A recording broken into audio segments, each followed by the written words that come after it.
All right, good afternoon. Thank you all for joining today's briefing to discuss updates on Operation Warp Speed, COVID-19 vaccine development and distribution. I'm Michael Pratt, Chief Communications Officer for Operation Warp Speed, and I'll be helping moderate today's briefing. Briefing today are HHS Secretary Alex Azar, Dr. Moncef Slaoui, Chief Scientific Advisor to Operation Warp Speed, and General Gus Perna, Chief Operating Officer for Operation Warp Speed. The Secretary, Dr. Slaoui, and General Perna will all make opening statements, after which we will open the floor for on-topic questions. Their statements or answers to questions today are on the record. We kindly ask that you keep your questions related to the topic of today's briefing.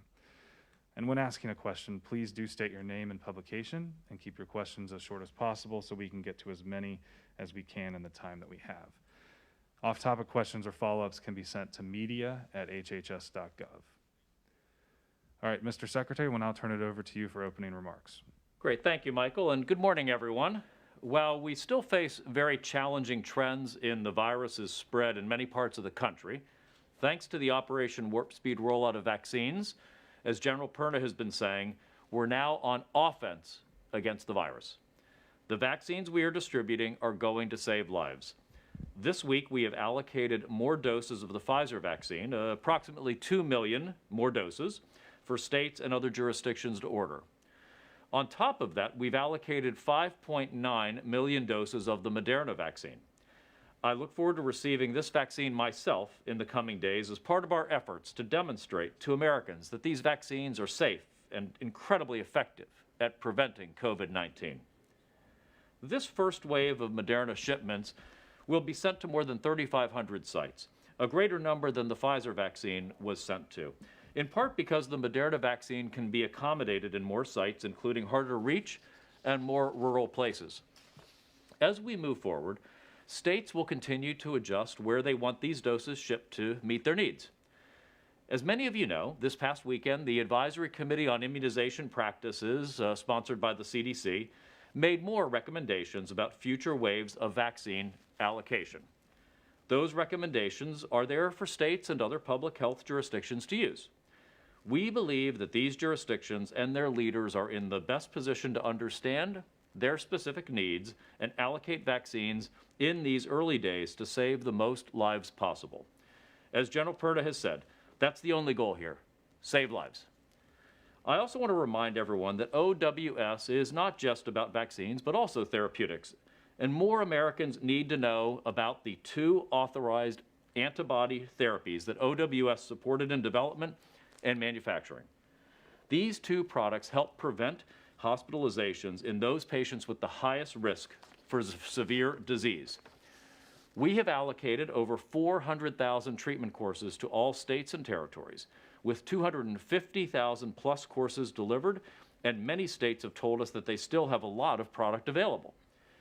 If you have tested positive for COVID-19 and are at risk for severe disease based on your age, weight, or underlying health conditions, there may be a therapeutic option that could help you stay out of the hospital. Americans who may fall into these categories can find out more by speaking with their healthcare provider. Finally, I will reiterate what all of our public health leaders have been saying around the importance of mitigation measures as we go through the vaccine rollout. In the coming months, we have to keep up the good public health steps that we've been recommending for months, like washing our hands, watching our distance, and wearing face coverings when we can't watch our distance. This is especially important as we go through the holiday season. The vast majority of us remain vulnerable to the vaccine, to the virus, and we need to keep ourselves and our loved ones safe this holiday season.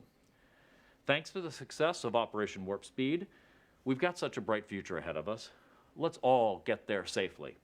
With that, I'll hand things over to Dr. Slaoui for a scientific review. Dr. Slaoui? Thank you, Mr. Secretary. Hi, everybody.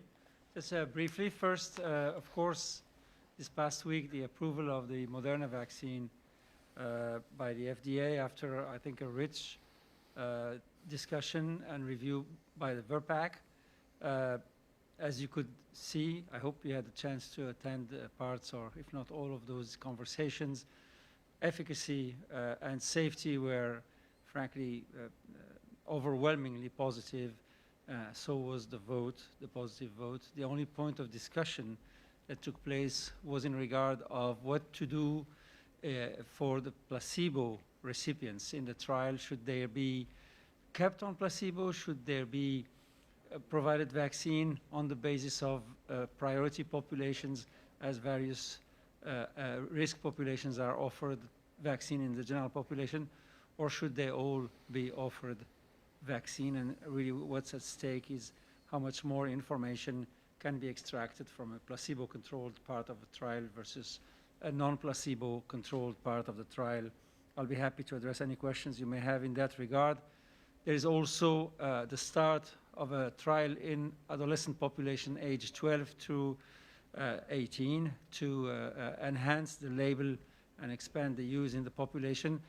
And because of the great immunogenicity of that vaccine, there's also considerations on dose sparing trials in order to see whether a somewhat lower dose than 100 microgram that's being used could be as effective as the full dose. That's regarding Moderna. Regarding Pfizer, we have continuing conversation, very constructive, with the company in order to continue helping with their manufacturing requirements and in order to support their efforts to ensure that they would be able to provide us with an additional 100 million doses in the second quarter of 2021. And those discussions and negotiations are ongoing and progressing very well. On the Johnson & Johnson Janssen's vaccine, the trial has been closed for recruitment now with a little bit north of 43,000 subjects in the study. Really a remarkable speed of execution of that trial. A significant accretion of cases, unfortunately, in the study that's being conducted in Latin America and in the US. And we expect to have enough cases for at least an interim analysis early in January. We are working hard with Johnson & Johnson and with Emergent to ensure that we maximize or optimize the number of vaccine doses that would be produced, formulated, vialed, quality controlled, and released in the month of February. And the numbers vary, and we're trying to optimize that number to enhance the number of individuals vaccinated with that one-shot vaccine. We're optimistic that it should progress quickly. AstraZeneca, the phase 3 trial that's being running in the US has now recruited north of 26,000 subjects, so getting close to the 30,000 mark, which is the objective of that trial.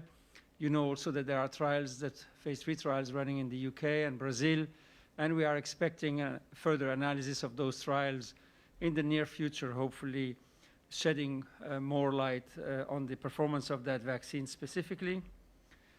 I'm sure you are all very attentive to the situation in the UK and the description of the particular variant virus. I had conversations this morning with my UK counterpart. I think scientifically, to date, there is no hard evidence that this virus is actually more transmissible. There is clear evidence that there is more of it in the population, and whether it's due to a higher capacity to transmit or whether it's due to the fact that we now are able to sequence all the time and see the virus, while when it was seeding the population in the southeast of the UK, we were not, or they were not looking for this particular variant. So it may be just seeding happened in the shadows and we're seeing now a surge, or maybe it has a higher transmissibility. What's clear, it's not more pathogenic.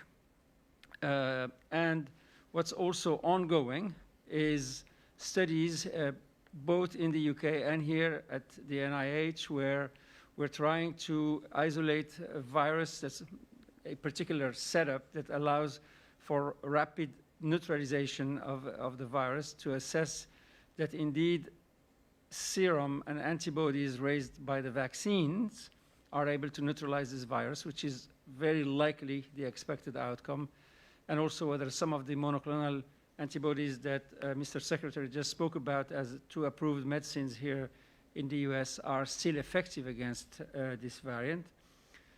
Finally, also at the NIH, there is now planning, advanced planning for a study in highly allergic individuals for a clinical trial to test the Moderna and the Pfizer vaccine and try to understand the immune mechanisms that are underpinning any reactions, if such reactions happen in the population, in order to improve our capacity to predict and manage any reactions if they were to happen.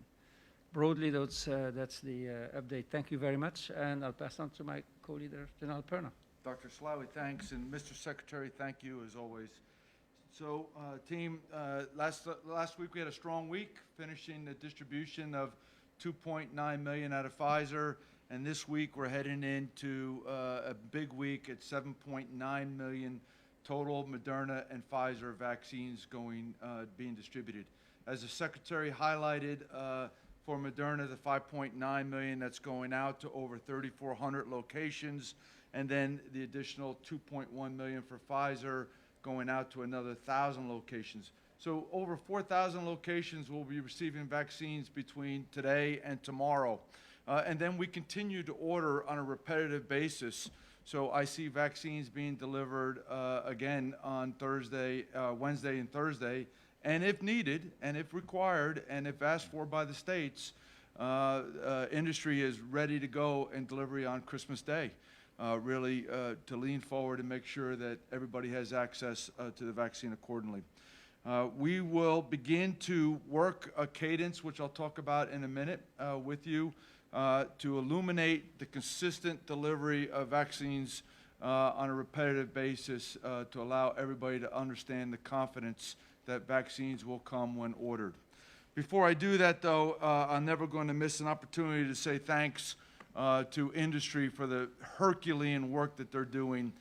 This weekend, when most of America does try to take a couple days off after a long week working, doing all their due diligence and working in and around COVID, these industry partners worked all weekend to make sure that vaccines are properly stored, they're properly packed, they're properly labeled, and that they're moved into distribution places so that we can deliver on a regular basis Monday through Friday as orders occur. So, hats off to Pfizer, Moderna, McKesson, UPS, and FedEx.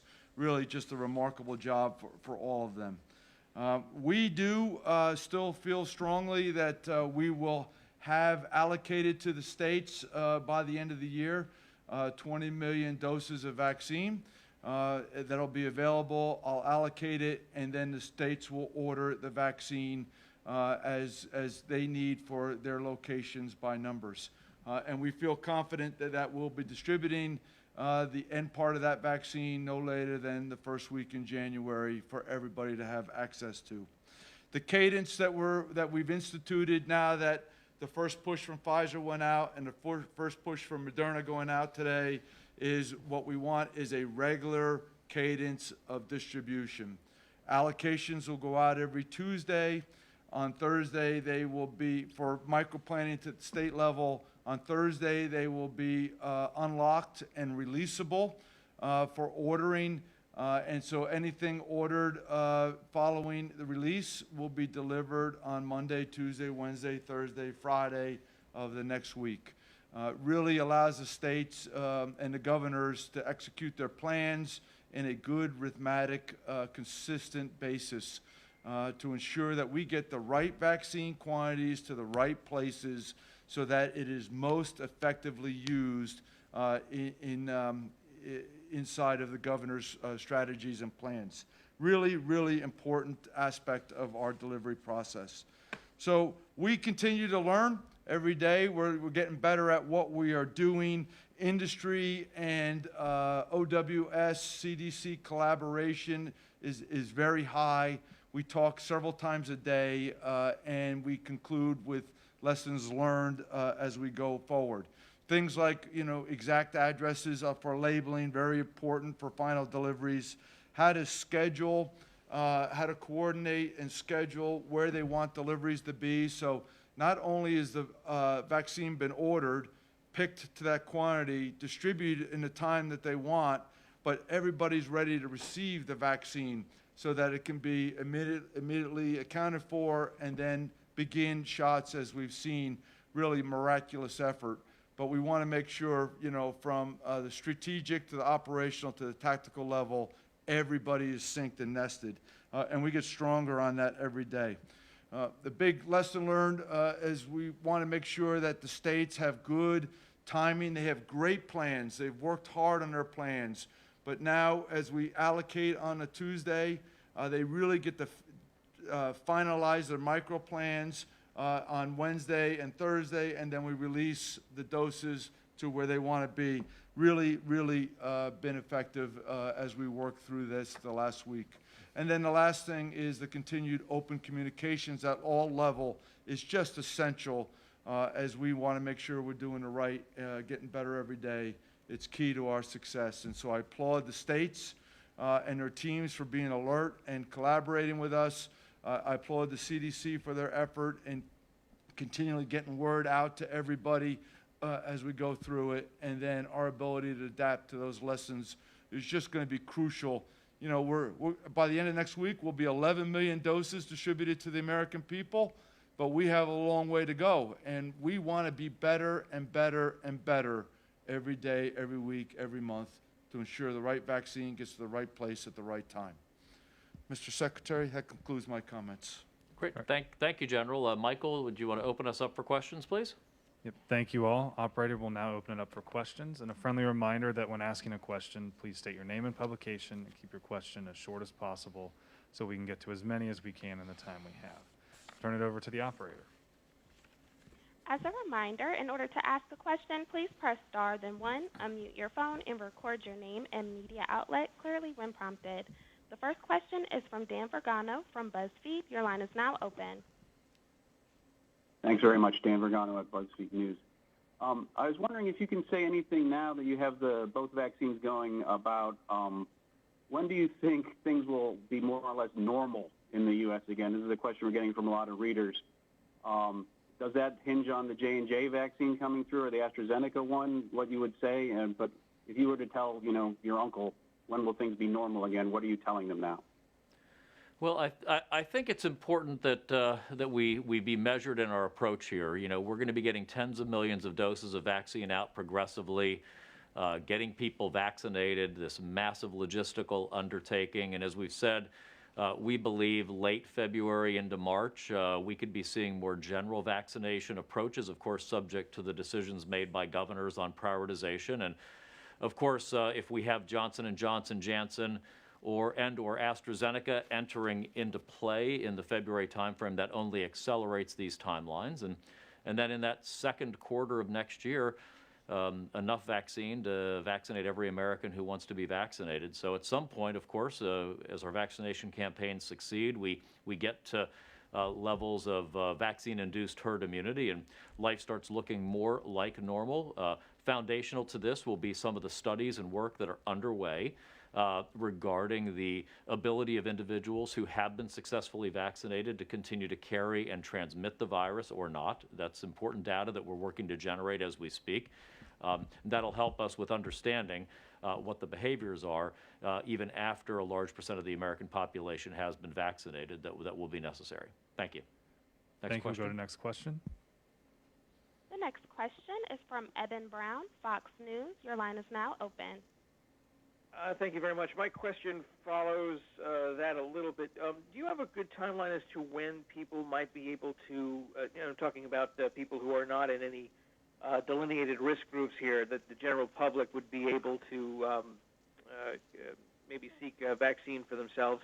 I know that there's been talk late next year or middle of next year that there would be 300 million doses available, but would there be a time before that people could start getting vaccinated? And what are the prospects or the not prospects, but the necessity for an adolescent vaccine? Is that a risk group that needs to be focused on? So I will leave the adolescent question to Dr. Slaoui, but again, just in terms of thinking about the progression, as General Perna said, we should have 20 million doses to be able to allocate for distribution by the end of this year. And of course, That also has 20 million of the second dose. The booster shot is in reserve, so that's there and available for individuals. And then we think that by the end of January, we would have had the capacity for 50 million individuals to have been vaccinated with the first dose. And then going into February, by the end of February, we believe just with the Moderna and Pfizer vaccines that we would have enough vaccine that 100 million shots in arms could have been delivered between first and booster shot. If you add the J&J and or AstraZeneca vaccines in, assuming approval sometime in late January, you could significantly enhance those numbers going into February. So that's why I've said it seems realistic that the end of February into the first several weeks of March, we could be seeing more generalized vaccination programs beyond a lot of prioritized groups. And what we've tried to do through General Perna's great work with CDC has been to really make that mimic as much as possible your flu vaccination experience. You're going to start seeing that in the weeks ahead as more chain retail pharmacies are enlisted as part of our state's distribution efforts. It will mimic the experience of flu vaccination programs for individuals. And so it's not as if there's a moment in time where all of a sudden there are 330 million doses available of vaccine. It just progressively rolls off the production lines each week. We get more of it out there. And so week by week, it'll start looking more and more like general vaccination, more and more just citizens of without comorbidities, et cetera, would be able to get vaccinated over the course of that. And by the end of the second quarter, we think there would have been enough vaccine for everyone who wishes to have been vaccinated to be vaccinated. But that's not saying that that's a moment in time. It's just every week more people will get vaccinated, more vaccine will ship, and it'll get closer towards general vaccination. But Dr. Slavic, could you talk about the adolescent issues, please? Yes, I think it's an important question because if I take the population below the age of 18, is about 80 million people, 80. That's a very large fraction of the population. And it's a fraction of the population where infections, even more than in the older adults population, the virus infection is asymptomatic in most of the cases. And therefore, they will be an important vector for transmission that is a counter to the mounting herd immunity in the susceptible population. And we know very well, for instance, with the measles vaccine and the measles virus, that if you have pockets of population where there are a large number of people that are not vaccinated, the load of virus in that community gets so high that it overcomes the vaccine, particularly in terms of persistence of protection. So we know here that at the peak of the pandemic with a lot of transmission, the vaccines are super effective at 95%. Maybe a year from now, if there is a lot of virus circulating, the most susceptible people may become susceptible to an extent, maybe I would expect with less severe disease, but some people may have severe disease. While if we have true herd immunity throughout the population, even if the virus is circulating, the load is very low, and those people that may have regained some level of susceptibility to the infection will actually be protected by the herd immunity. And that's why it's really important that a large percentage of the population as a whole be vaccinated. And I mean, obviously, all the teachers versus the students, all the first-line workers in settings where adolescents or pediatric populations are concentrated would be at risk. So it's very important, and that's why the studies are ongoing to make sure that we have the right dose and the right safety profile for this vaccine. The expectation is they should be safe and effective. Maybe at some age bracket, the dose could be lower than the dose in the older adults. And we're trying to do those studies as quickly as possible to have the labels. And as you know, the Pfizer vaccine already has a label going down to 16 years of age. Thank you. Operator, next question. Eric Coolish from FreightWave, your line is now open. Thank you. As you know, UPS and FedEx are the primary transportation providers, but they also work with partners, have some contractors. Are you able to speak to how many of those are involved, or do you have visibility or have to vet those companies too? General Perna, do you want to take that, please? Thank you, Mr. Secretary. So there's numerous ones that work. We work primarily with Pfizer as the prime for distribution for their vaccine, and then FedEx and UPS. And then with Moderna, it is McKesson is the prime, and then FedEx and UPS. There is several, as you said, other capabilities that are added to enable greater extension and delivery timelines, but I'm not dealing with them. I leave that up to the primes to do that technical coordination and hold them accountable. Thank you, operator. Next question. The next question is from John Tozzi, Bloomberg News. Your line is now open. Hi, thanks for taking the question. Can you tell us more about what we understand so far about the UK strain? And Dr. Sali, I think you mentioned that there's no evidence that it's more transmissible. Does that mean that we know it's not transmissible, or we're still trying to kind of understand whether it is? So just to clarify, I think you made a reference to my saying that. That was not me. I've not made a statement regarding that. I'll leave that to the scientists. And on that note, let me ask Dr. Slough if he could comment. And can you repeat, just can you clarify the question? What is not transmissible?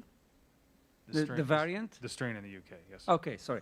Okay, so the way to demonstrate scientifically enhanced transmissibility of the virus would be, for instance, in animal studies, where you infect animal and co-localize them in the same cage or in different cages, but in the same room. You do all these kind of studies with airflows, etc., and you see how many virus load in a donor animal are enough to infect a recipient animal. Those studies are very important to conduct. In order to do that, you have to isolate the virus, grow it, cultivate it. That takes several weeks, and that's what's ongoing. To be able to definitely conclude that the reason why there is more of this virus in a population is because it's transmitting better than the pre-existing virus.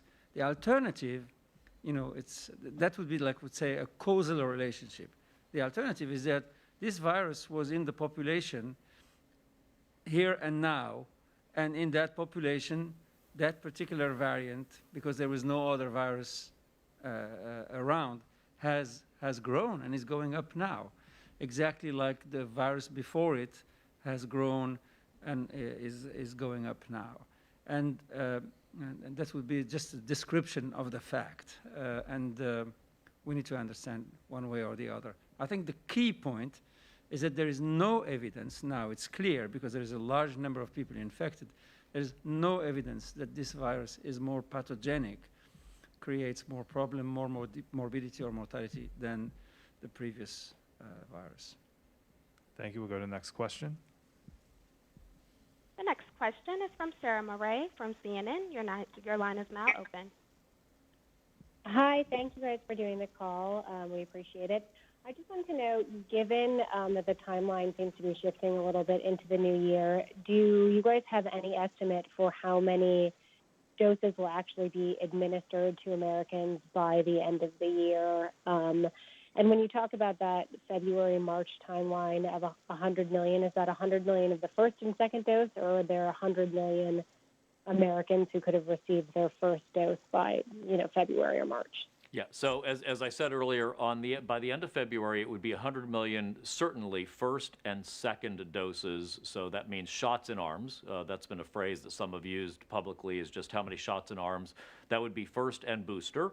As I said, by the end of January, we believe we should have enough for 50 million first vaccinations. So you would have 50 million first vaccinations, and then you would have been also doing your second booster shots of both Pfizer and Moderna during January for individuals who received their first dose in December. But the reference end of February would be either a first or a second dose shot that's gotten into the arm. General Perna, if I could ask you to discuss the other questions that were raised. So as we distribute the vaccines, as we've said, we're delivering it to the states based on their plans for locations and quantities. We see a good cadence of administration occurring across the country, but that pace is dictated and executed by the states. as they go through. Our goal is to make sure that they have the vaccine ordered to the quantities, to the right locations, so that they can administer to the priority populations as directed. Thank you. We'll go to the next question. The next question is from Katie Thomas from New York Times. Your line is now open. Hi, on the monoclonal antibodies, I was just wondering, you mentioned, and on your website it mentions numbers allocated and then numbers distributed. What's the difference between those two numbers? And do you have any better information about how many people have actually gotten these antibodies beyond what Dr. Slaoui said last week? Yeah, so as with vaccine, allocated means it's been made available to the governors to tell us to ship. And then distributed is it's actually been shipped. We have parts of the country where the monoclonal antibodies are being used very effectively. We have parts of the country and hospitals where the monoclonal antibody is not being used effectively to be able to help get to people early in the disease course who are at risk of severe complications or hospitalization. And we simply can't have this very valuable tool, this therapeutic, sitting on the shelves. And so we're going to make sure that we're getting product out there where it can be used most and most effectively. But that's the difference. Allocation means the product has been produced and we've allocated it according to the methodologies among the states. The governors have been told they have it. They can draw it down and tell us to ship to certain places. Let me ask Dr. Slaoui on the, or General Perna on the rest of the question regarding antibodies. No, I think you addressed the whole thing, Mr. Secretary. It's very clear. I mean, again, as for vaccines, the monoclonals are produced, and then there is quality control, testing, etc., and then there is release, and allocation happens after quality control has been completed successfully. We have, maybe just an addition, we have and are continuing to have negotiations with the two companies that have developed these monoclonal antibodies to enhance our sourcing of monoclonals into the first half of 2021 to continue covering the gap between where we are now and the time where the full population has been immunized. We're also working on what could be a more practical alternative, which is an oral small molecule antiviral, but the data with that program will only become available maybe late in January, and that could help us address the issue of intravenous inoculation of the monoclonals in patients that are not hospitalized, which is and infected, which is really where the challenge is for the system. And also, this is one reason why we've been strongly encouraging our nation's governors on the monoclonal antibodies to not only have us ship to hospitals, but also ship to retail pharmacies that have infusion centers, home health that can do home infusion, off-site outpatient infusion centers, and skilled nursing facilities. Again, get the drug as close to people where they may be diagnosed as positive and willing to take an infusion product in order to prevent hospitalization or severe complications as early in their disease progression as possible. So not just seeing them when they present at the emergency room at the hospital, but having the governors forward deploy this product to those who can deliver it really much earlier in the stage of disease. Thank you. We'll go to the next question. The next question is from Mike Ehrman from Reuters. Your line is now open. Hi. Wondering about, only about a fifth of the doses have been used through today. Is there any thought on how to speed that up? And are there any plans for federally backed mass vaccination sites in order to speed distribution of the shots? General, do you want to take that? So, as I said, we distribute what is releasable and available for distribution, and we're getting it out to countless locations to spread, the requirement or to enable quick administration throughout the country. I talked earlier, over 4,000 administration sites will receive vaccine this week. So the ability to get up and administer the vaccines, I think we've demonstrated that the states really have some good plans and they're administering them literally into execution. Watching the numbers grow every day in administration. We do know the CDC is going to post numbers. You've seen it on their website. We do know that there is a lag to those numbers based on the data that is provided by the states to us. It's not, they're providing great data, but it's a time period in execution depending on the way the data is provided. So it'll catch up, and I think execution will catch up. At the end of the day, we want to make sure that the states have vaccine where they want it, at the right quantities, dispersed throughout their states, but fair and equitably across the country simultaneously. And it is just so important that the correct due diligence in final administration is applied. Every dose is so important. We want to make sure that it is cared for that way, administered that way, to the right people at the right time. So my thing is steady as we go, and I think you'll see good progress as we get better and better every day. Thank you. We'll go to the next question. The next question is from Candace Choi, AP. Your line is now open. Hi. When do you expect vaccinations in nursing homes to be complete? I think the majority of states have said they're not going to be starting ramping up until next week. And then also, was there any follow-up on the any explanation on the Pfizer doses that dropped below got colder than they were supposed to in California and Alabama? General Perna? So first of all, I think you're going to see many long-term healthcare facilities and nursing homes administering vaccines accordingly. Several states have already started last week, as we talked about, and they utilized capability and capacity to go right in and begin. At the end of the day, though, we're supporting the state plans and execution. We developed a very, very good partnership with CVS, Walgreens, and over 70,000 long-term healthcare facilities. But as it gets prioritized, the vaccine gets prioritized between first-line medical persons and long-term healthcare facilities. There'll be, a sharing to the governor's priorities in execution. We know, for example, that over 1,300 facilities are enacted today for execution. And I think that's really pretty powerful. And I just see that number going up every day as we go forward. To the point referenced the Pfizer vaccine last week, I thought I was clear, but just to reinforce, we sent out forecasted numbers that we thought, to the best of our planning ability, in collaboration with Pfizer, was a good number to plan against. At the end of the day, between Pfizer and I felt there was only X number to be released. And that's what we allocated to the states for planning.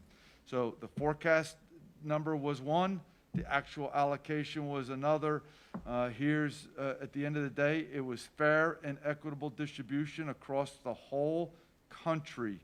It is a mathematical problem in execution. Once I defined the releasable doses, then we put it through the gonculator, and doses are distributed in that algorithm.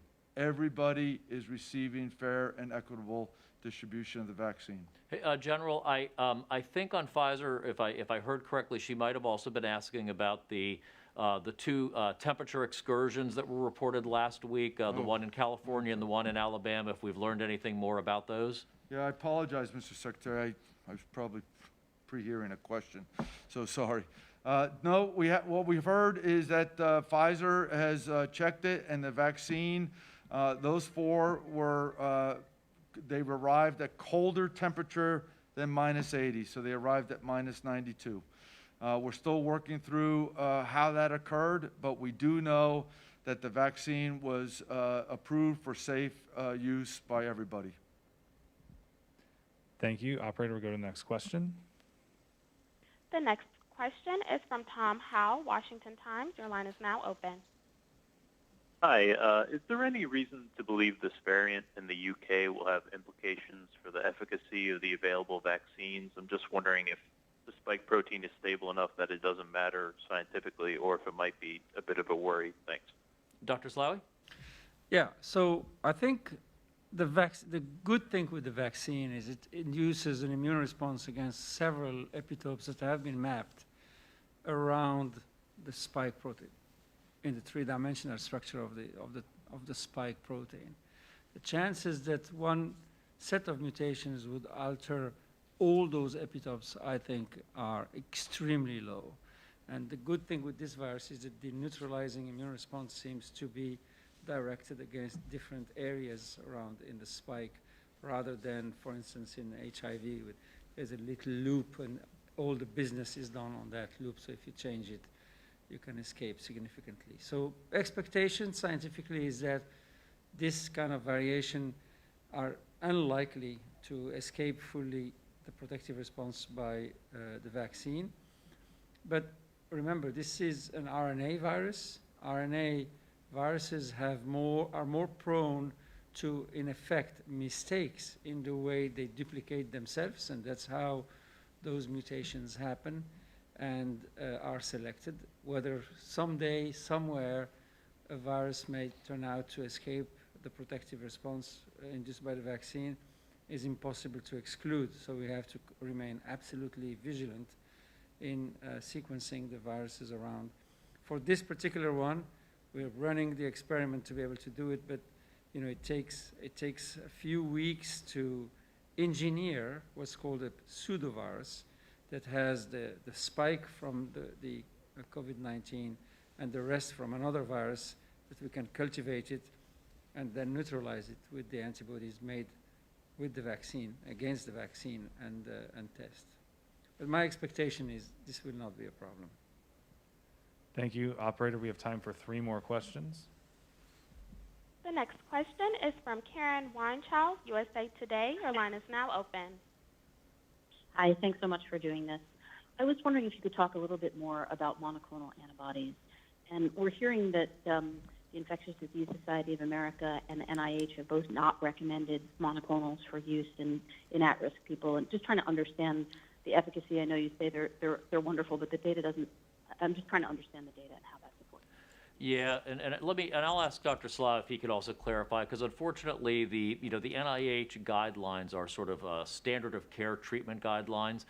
What they say is, of course, this is still preliminary data that supported emergency use authorization by the FDA, as opposed to definitive phase 3 conclusive clinical trials that establish a firm standard of care.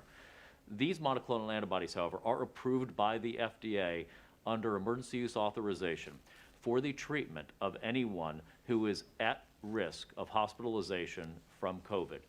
Tested positive, that includes anyone over age 65, as well as any other individuals at risk of severe complications leading to hospitalizations. The NIH guidelines simply say that it hasn't yet achieved standard of care status, but in no way recommend against the use of something that FDA has actually authorized for that purpose. I can't speak to the Infectious Disease Society except to say we've been very disappointed that this incredibly important tool that should be getting used more frequently, that should be getting used to help keep people out of the hospital at the same time that we have so many individuals getting hospitalized from COVID, from the increase of cases that we've had, that professional societies would not be more supportive of using a very important tool that also was demonstrated in trials according to the FDA's approval process to have indications towards efficacy, for the benefit to outweigh the risk, and to have a relatively safe profile. I don't know if Dr. Slawi, could you add or contribute on that from your perspective, please?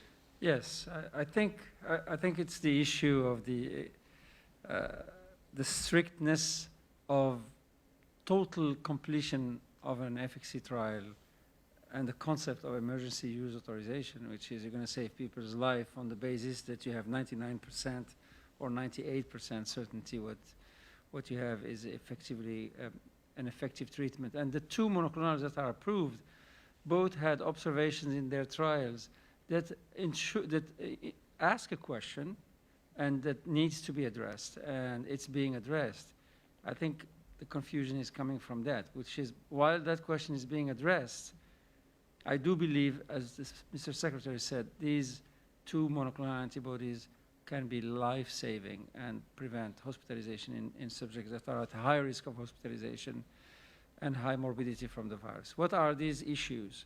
In the case of the Lilly monoclonal as a monotherapy, a single monoclonal, an observation was made during the trial that while in the high-risk population there was a clear decrease in hospitalization rates for subjects at high risk, there was also an observation that they start in the population, when they receive the monoclonal, their titers of virus go down, but then a mutant escape virus in 3 subjects, I believe, in the trial, if my memory serves me right, appears, goes up a little bit, not as high as the original virus was in that subject, but then within 2 days, the immune response of the subject, him or herself, gets rid of that virus and the virus goes. This raises the question that potentially in some individuals that may not be able to mount a big immune response or things like that, that mutant virus may take over and would not be susceptible to the monotherapy treatment. Up to now, such observation has not been made. The subjects that had mutant virus dealt with it, and in the real-life use and in a clinical trial that's ongoing, NIH platform clinical trial, we are testing virologically all viruses that appear in the subjects after treatment to further document whether those escape mutants are relevant or not. That's one reason why there's a question mark on that treatment that needs to be addressed. In the case of the Regeneron treatment, which is 2 monoclonals, the issue of escape mutants is not an issue with all the data we have today. The issue there has been that the population tested did not have hospitalizations in the placebo. So there was clear observation that the population treated compared to the placebo population had lower virus titers, but because there were no hospitalization, one cannot conclude that this will translate into actual clinical benefit and hospitalization, and that is, again, being tested in a bigger, larger trial over a longer period of time and enriched in populations that are at high risk of hospitalization.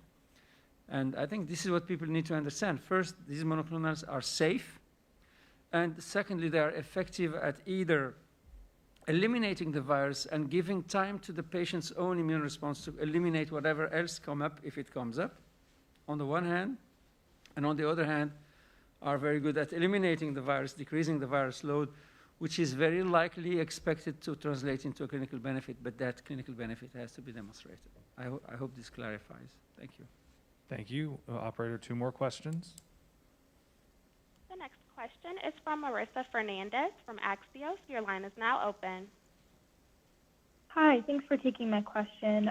This question is for General Perna on logistics. Are there any lessons learned or adjustments you've made between OWS and the shipping companies when it comes to the distribution of the vaccine for this week or any future moves beyond?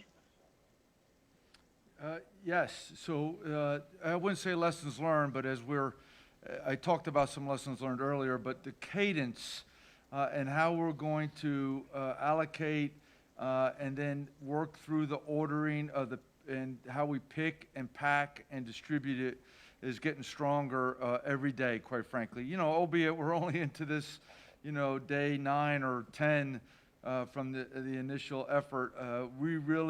It's just been powerful to see the collaboration with Pfizer, Moderna, and McKesson, UPS, and FedEx.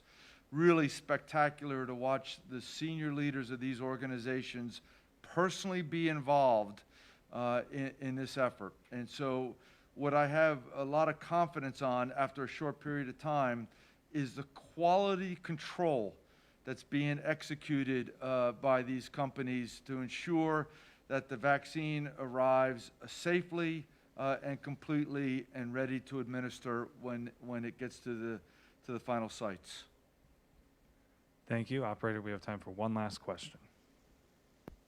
The last question is from Derek Gingery from the Pink Sheet. Your line is now open.